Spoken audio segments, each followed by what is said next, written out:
Hello, good morning, and welcome back to Space Engineers on the Xbox on the Series X for a quick tutorial and a discussion on something that I spotted on the Xbox group that I run on Facebook. I took it over a bit ago now, and as we head towards my third year of doing content for the Xbox version of Space Engineers, I always watch the community and I always watch the Facebook group. And if I see a question that sparks an idea for a video, I can thank members of the group personally. In this case, it's William Goddard, who popped up a question about grids and subgrids. And he's learning the game, apparently. William watches this particular channel. So hello, William. Thank you very much for your support. And thanks for joining the group. Anyway. So, a grid and a subgrid. What are grids?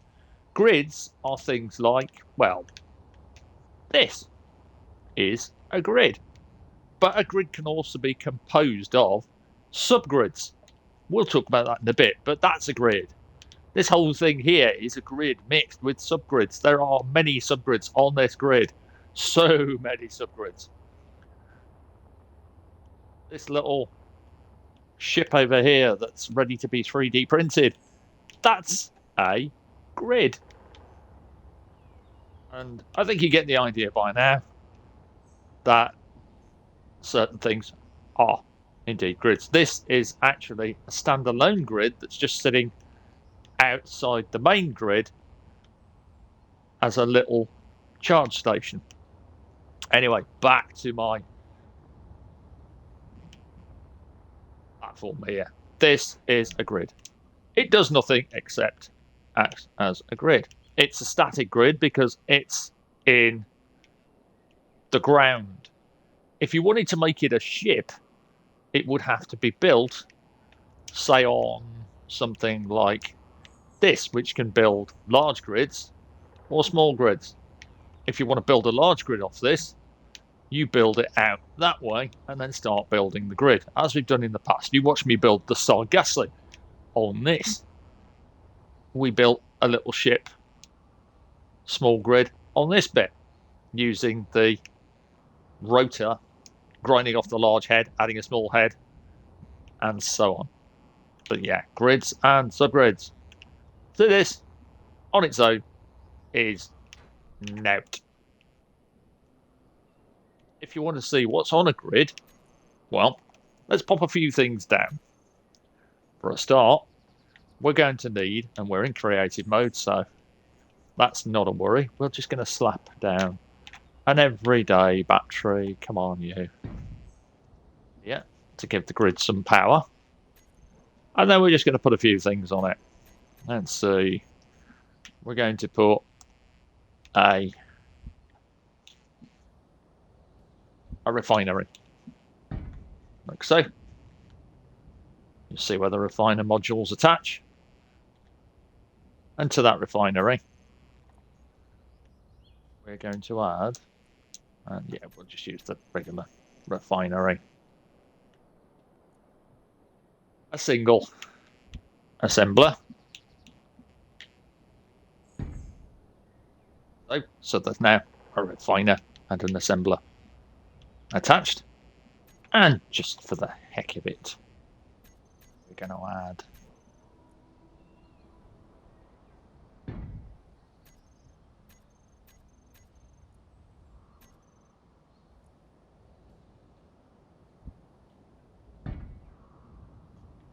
a cargo container. So this is a grid. It has a refinery, an assembler, and a cargo container, and I placed the assembler facing this way for some bizarre reason. I have that on the top, but I don't mind because that's good. I can access the modules on that one and add speed modules as well. That's not the purpose of this though.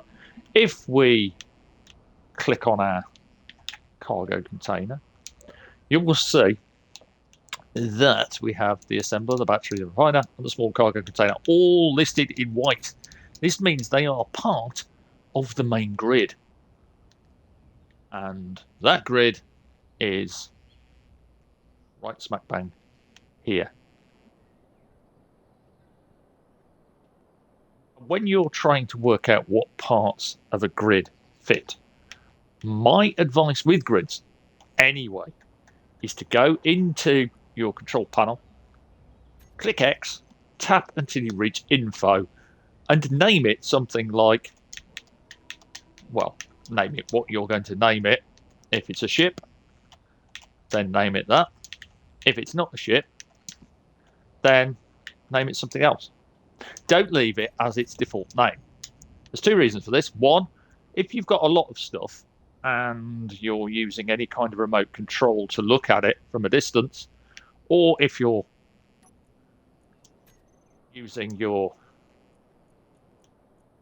ownership grid and these grids here all turn up because they've got antennas on, you'll see I've got a couple of static grids there that I haven't named. What are they?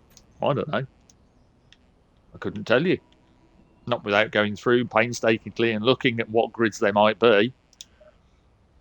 Whereas I know if I go here, test platform.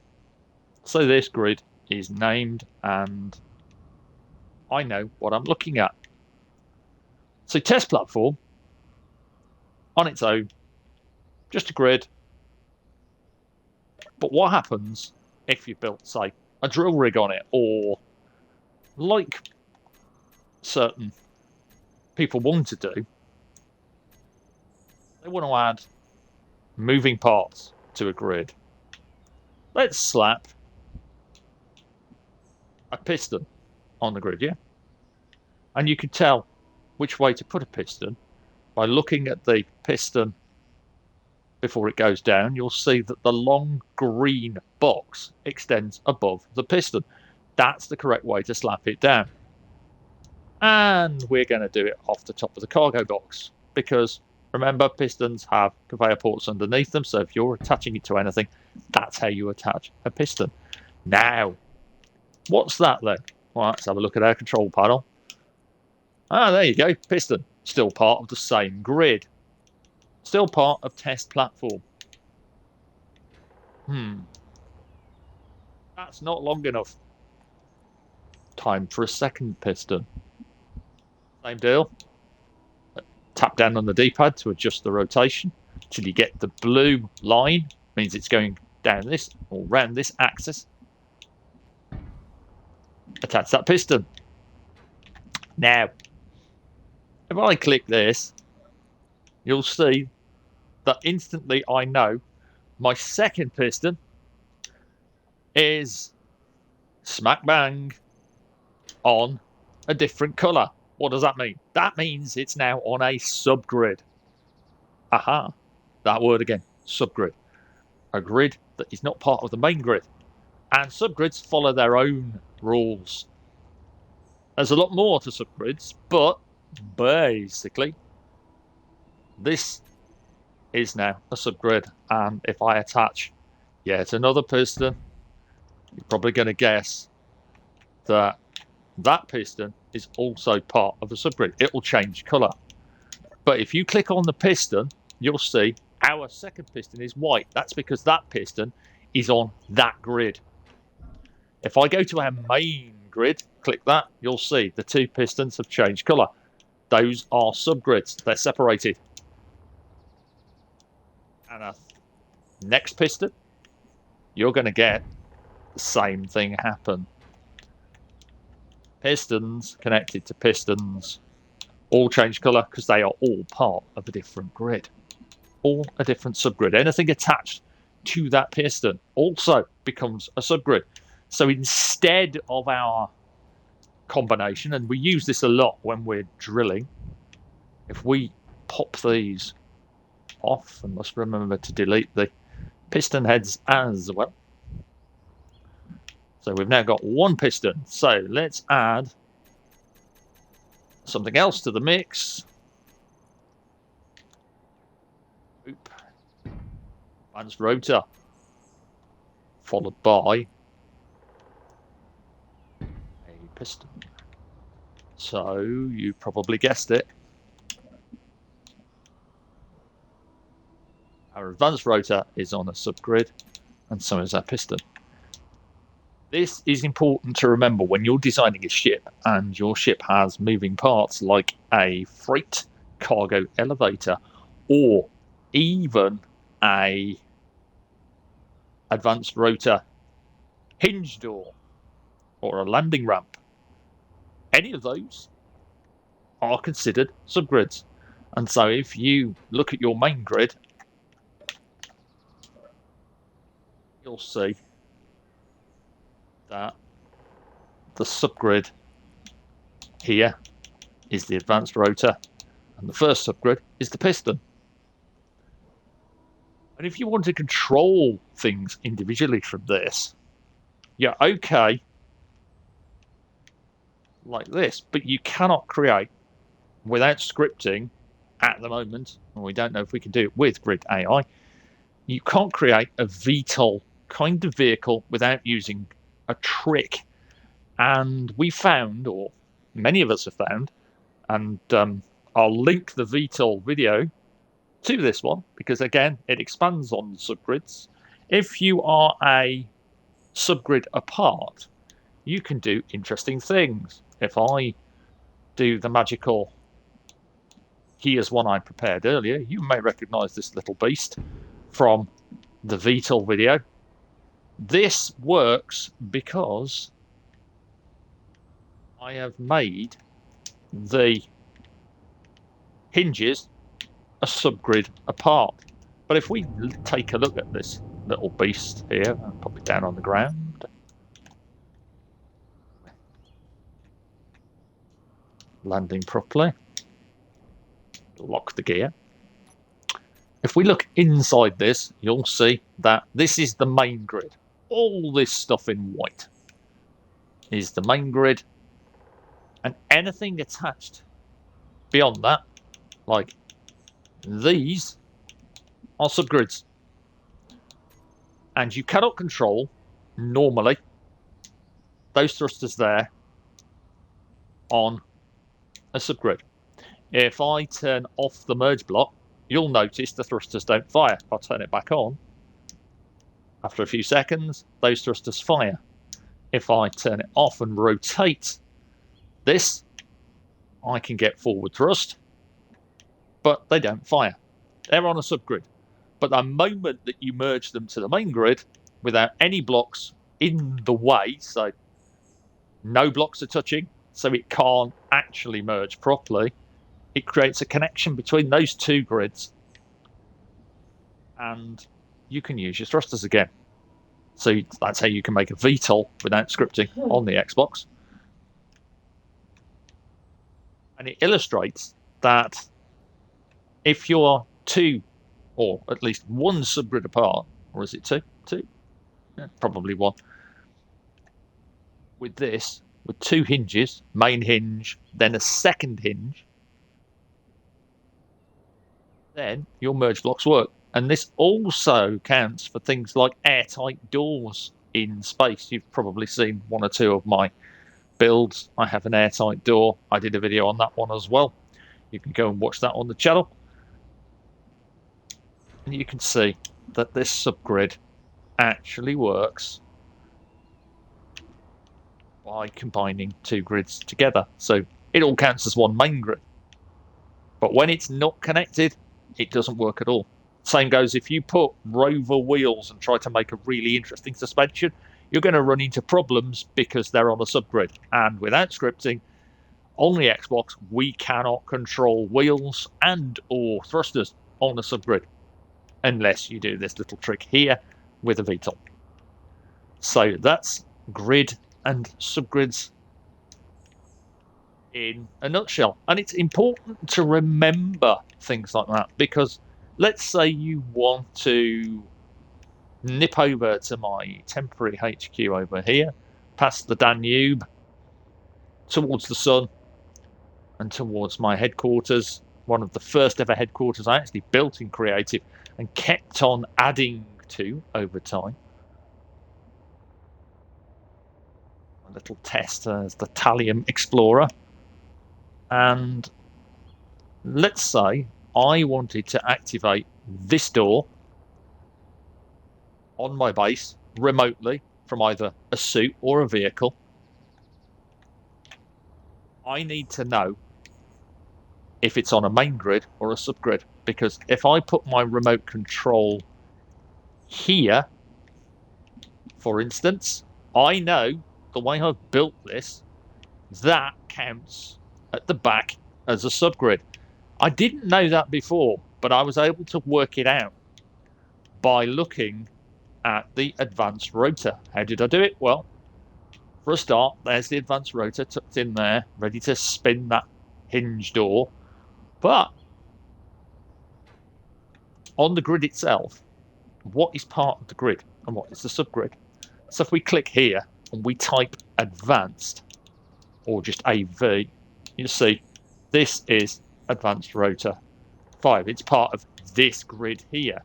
But if I come over here and let's see, this might work just here. Still be, there it is. Right, so it's still part of this grid here. But there is a point when, if I put a, let's try it. If I put down my remote control block, because you're going to need one of these if you're remotely controlling anything, even if you want to remote control a door. Let's pop it down, make sure the arrows are facing the way, just to, you know, because now this may or may not work, depending on what's on a grid, what's on a subgrid.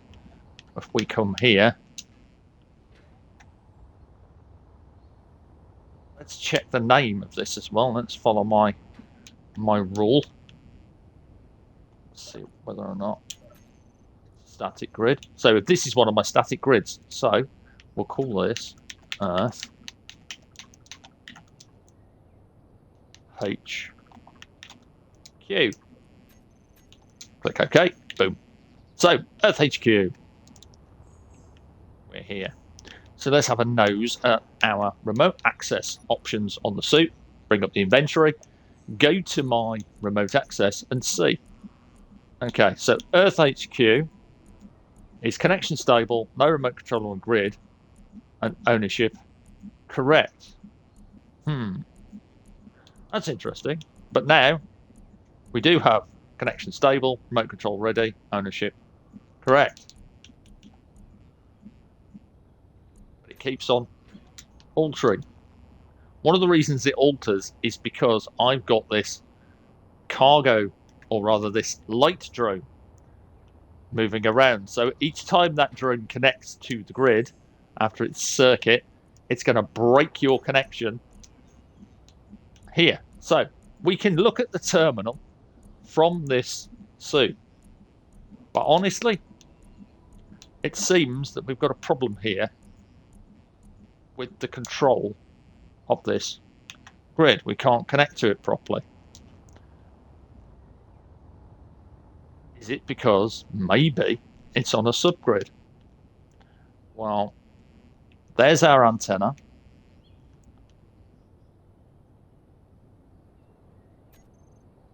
Let's have a look here. I just put down another antenna.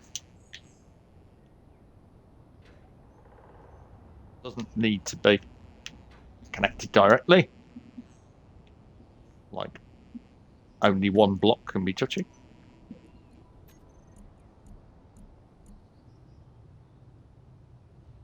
Now we have a connection. So it was on a subgrid.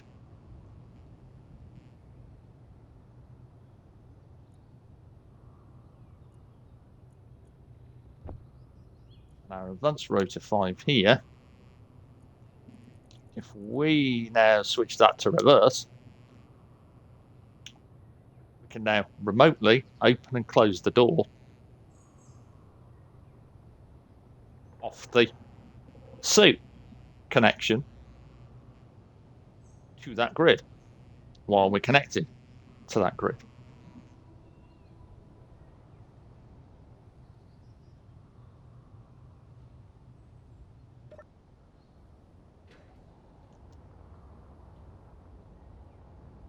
So this whole bit here is definitely a subgrid because it wasn't working before because it had no antenna on it.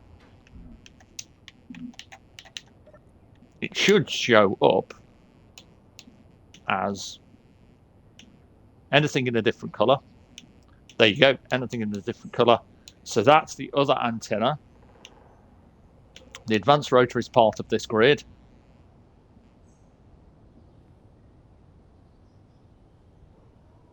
And so on.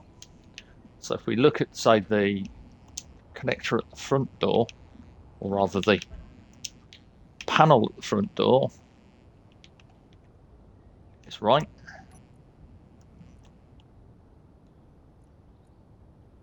Let's have a look at our remote control.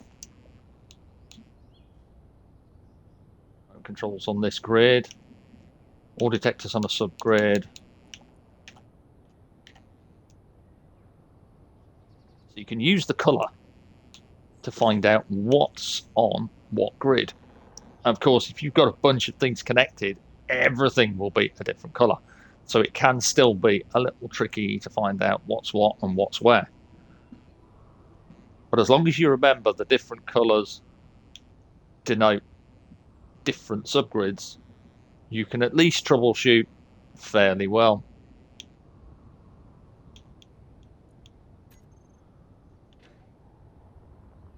This also means now we have an antenna on that with a remote control.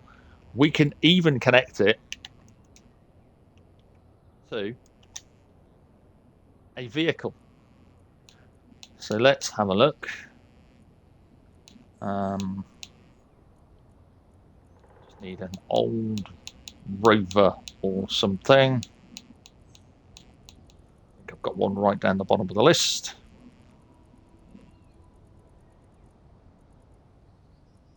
A bunch of things, including a couple of ships from Zeo. He was an incredible builder doing, there we go, cargo truck. Spin that. The brake on. And we'll need an antenna on this if we're going to try and control the door from the truck. And we sit in the cockpit and we go to remote access cargo truck, Earth HQ, control. And because I've got my suit set up, we should be able to control our door from our truck. So, if that control's not there,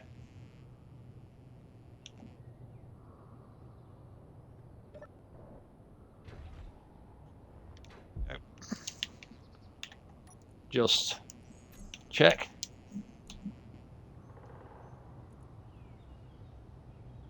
Clear that. Pressing X. Right, back into our truck.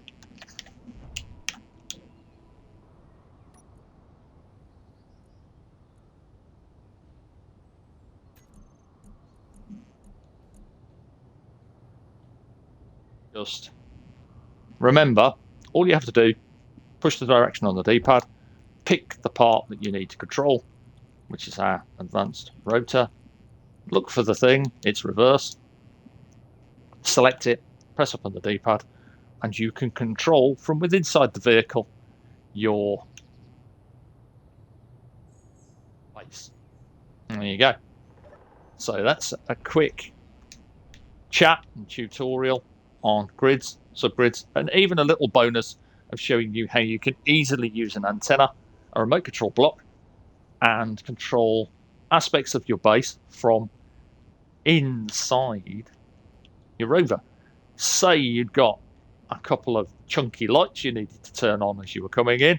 You could have lights there and you could turn them on and off from the rover itself or from your suit. Remember, remote access can be done from the suit as well. I always suggest setting it on the suit, because then if your rover gets destroyed and you've got using your rover to remote control your way in and you don't have a button like this, at least you can open things with your suit. Anyway, that's all I've got time for this morning. Thank you very much for watching. Thank you for liking and subscribing.